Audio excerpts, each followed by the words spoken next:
Morning Glory, America. Bonjour, hi, Canada. I'm Hugh at Studio West. I have relocated back to the Golden State as I am teaching the semester Constitutional Law 1 and 2. And I'm back on the West Coast until April. And so I bring you that West Coast vibe as we get ready for Kamala for California, because I thought it's inevitable she's going to run for governor. Hope your new year is coming to a wonderful climax and close. I hope you have a great party planned for tomorrow night. We have a great show planned for you tomorrow. In 2 weeks, I move to the afternoon drive in the east, noontime drive in the west. So I'll be on 3 to 6 p.m. beginning January 13th, Monday, January 13th. And that's noon to 3 out west for the Steelers fans who are traveling, though I don't think many of them do. I do want you to make sure that you follow me there. I'm looking forward to the afternoon. By 6 p.m. in the east, all the news that's going to happen has usually happened, absent disasters like the terrible and horrible plane crashes of the weekend. We'll talk about that. I want to begin, though, by telling you I arrived on Saturday back to California with the fetching Mrs. Hewitt. Yesterday on Sunday, I was able to visit Sue and Dennis Prager. I want to bring you a full update on that. But I want to begin, actually, with Dennis's brother, Dr. Kenneth Prager, did a conversation with Marissa Street, who's the CEO of Prager University. If you haven't been to PragerU, visit Prager, PragerU.com, PragerU. You can watch the whole conversation, but rather than have a layman and a dummy when it comes to medicine like me trying to explain Dennis's injury, I thought we would grab some from the Kenneth Prager interview with Marissa over at PragerU, let you hear from him, and then I'll tell you how it went yesterday. Here is Dr. Kenneth Prager and Marissa Street. Cut number. Obviously, I was shocked, as was the entire family, when I heard about his accident. So in terms of a spinal cord injury of this nature, I am unfortunately all too familiar with this because my son Joshua had the exact same spinal cord injury, C3, C4, the third and fourth cervical spinal segments. So I know a lot about spinal cord injury, and ironically, Dennis and my father, Max, the last 2 years of his life, had a spinal cord injury. That was as a result of a medical procedure when he was 94 years old, when he had to have an aortic valve replaced, and it resulted in a stroke in the spinal cord. So 3 close members of my family, immediate family, spinal cord injuries. When somebody has a spinal cord injury in the area that Dennis has, it affects the nerves that go to the diaphragm. The diaphragm is the major muscle of respiration. It does most of the work of breathing. If the diaphragm is weakened as a result of the nerves that go to it being impaired, as they would be in a spinal cord injury, your breathing is impaired. And the fact, though, that Dennis is making significant progress in getting off the ventilator is a very good sign, and very hopeful that he will ultimately be entirely liberated from the ventilator and be able to talk and even resume his radio shows at some point. That is obviously our hope. His mind is fine. Having said that, there's also, of course, the problem of movement and the paralysis. And so right now, Dennis does not move his arms or legs. And that is the whole of it. Dennis suffered a C3, C4 spinal injury of unknown duration. Don't know how long it's going to go on for. He's off the ventilator. I went and spent an hour with him yesterday. Dennis could have 20 people visiting him at any time, so you got to kind of work through Sue when you go. And I spent an hour with him yesterday. He is as funny as ever, only a different kind of funny because he can't talk yet. He has talked a little bit and hopes to be back. He doesn't want any false optimism about when, but he hopes to be back in Q1 sometime on the air. Dennis, if Dennis can talk, Dennis will be fine. I've said that from the day I heard about his injury.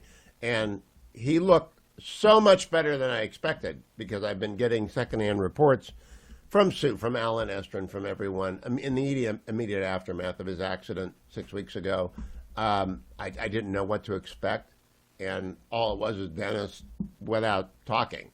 And so Dennis in a bed, and he can't move. It'll be a while till we figure out the extent of how much movement he has, except his head and his very, very lively face. Dennis can, as any of those of you who have ever done an event with Dennis, and I've done hundreds of events with Dennis. We did our first Ask a Jew event probably a decade ago at Mariners Church down in Orange County, California, and I was amazed at how many people liked those events, and now they've kind of expanded out. Dennis and I did a half dozen of them now. He does them with many people. Turns out lots of Protestants, Catholics, and every kind of sect you want, Muslims, agnostic, atheists, along with you, come to hear Dennis in the Ask a Jew program, and I look forward to doing with him again. I was so pleased, and a few things I made notes. Dennis wanted everyone to know that for years people would ask him, how are you doing? He'd say, better than my country. Now he says, well, my country isn't doing better than me because Donald Trump is back and I am on my back. But he is very, very upbeat about the country. Of course, he's consuming news 24/7. He doesn't have a priority for the president-elect. He thinks a lot of things will have to be done. He does think Hegseth is going to be confirmed, by the way, rather easily. He watches a lot of CNN. So that's one of the handful of viewers that they've got left is Dennis Prager. He doesn't want to convey false optimism.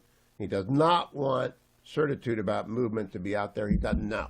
Nobody knows. He is, of course, encouraged by the fact that his nephew, Dr. Prager's son, had the same injury to the C3, C4 area of his spine and is back walking and is a great journalist now. But it is a long recovery time.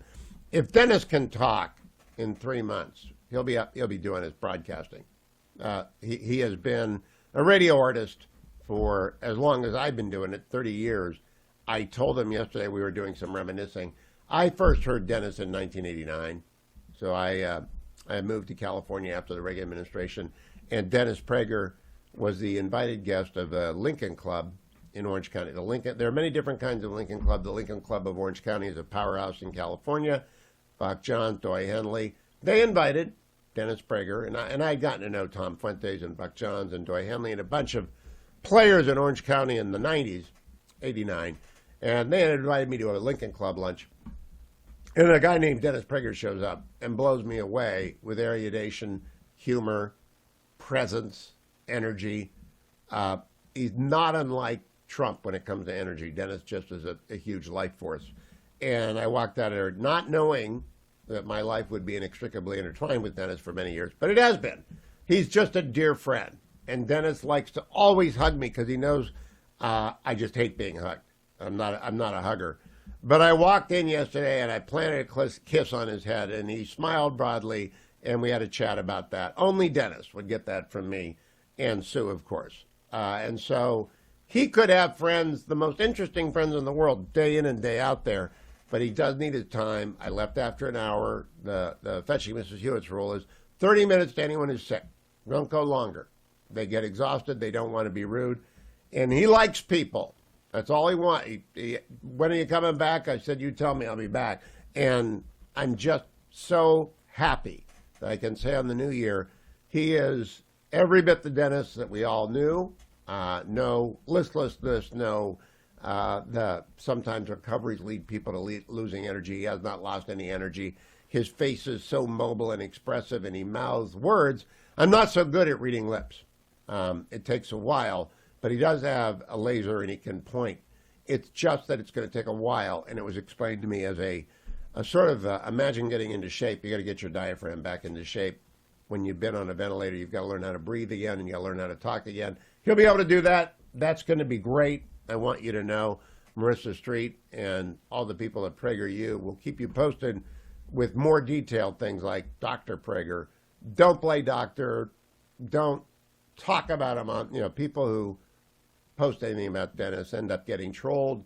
It's harmful. It's hurtful to Sue and the family. So I'm not going to post anything about it. But I do want you to know he is fabulous, in great spirits, and thanks, all of you.